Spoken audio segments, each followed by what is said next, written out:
a very vibrant one at that, IMANI Africa, to pick his thoughts also on what the National Security Minister has been saying. Hello, good evening, Franklin. Welcome to Eyewitness News.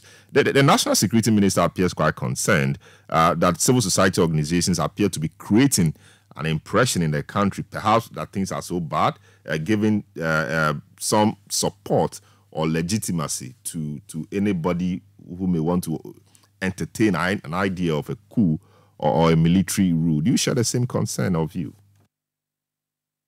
Well, I mean, if the minister suggests that civil society is broad, by the way, it includes pastors, imams,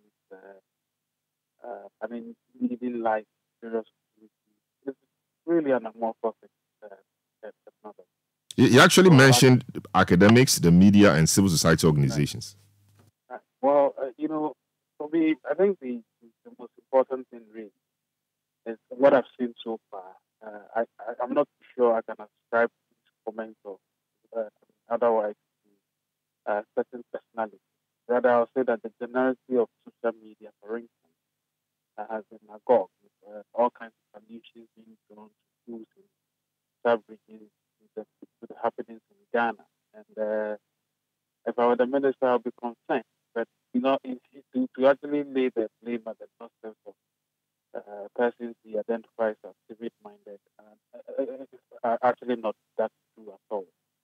And as the good professor said, I mean, it's important that the government will rather be interested in ensuring that the conditions that have led to coups in the past, which seem to be probably 10 times, 20 times more than the current, the current situation, will not degenerate and let people become despondent so that to take advantage of the situation. I think he rather should be interested, as the professor said, good governance, the whole idea of government living properly, and all of those good behavior. Really. I mean, otherwise, you keep on looking for people chasing shadows, and then you'll be looking for persons to say that, well, they may be encouraging people to say how to call it, support food. I think the minister is just lacking in the shadows. It's refusing to confront the situation. Having said that, though, I think it is important to see that the members he has identified, and indeed every Ghanaian, is circumspect coup mongering, right? But it should also not be said that when people see that situations are really, people's livelihoods have been chopped into pieces, and some people have been given haircuts, and there's a lot of pain, really. And so people are really, really, and the least they want to hear is continuously being haunted by various aggravated acts of government. I think those things will continue to fail. If those things are what he's talking about, well, then the good thing is to stop aggravating the situation. Really. Otherwise, we are all civic-minded, and I'm not too sure I've seen any civic society leader with an academic, anybody at all that references coup mongering. Very well. So let me take your view also on what the Electoral Commission's boss, has been concerned about lately. She's calling for a framework to regulate the use of social media during elections.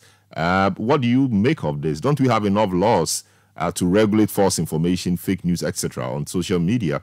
Do we need a framework to regulate social media use specifically during elections time? Maybe they probably are pretending and planning to do something rather unnecessary. The Electoral Commission has gained notoriety for disrespecting Ghanaian several folks. You recall what happened to us, the South and all of that stuff. And they continue misbehaving. You recall what happened during the limit registration and all of that stuff. I mean, who wouldn't have to speak about the taciturn behavior of the Electoral Commission? They claimed they wanted to register 1.7 or 6 million people for the limit registration. And when people started complaining, they revised the figure. I don't know, they probably control the figure. They don't, our estimates are now 7. Then they set such a low bar. They crossed it and started praising themselves that even that huge. Totally disregarding the comments and concerns of everybody who complained about the limitedness of the military registration And so when you do this and people complain, and they will complain during elections, maybe they have something different in mind. But as far as their behavior goes, people continue to complain. Really. So they should act professionally and stop hiding behind people who are likely to use social media to propagate. These things happen all the time. If anybody goes against the laws of communication in this country, you'll be fished out and you'll be punished. But I think for them, they are in their own class. And so they should be the last persons talking about the regulating social media as far as elections. They must rather set the tone for responsible behavior and everybody else will follow. Very well. Thank you so much, Franklin Cudjoe, President of IMANI Africa, speaking to us tonight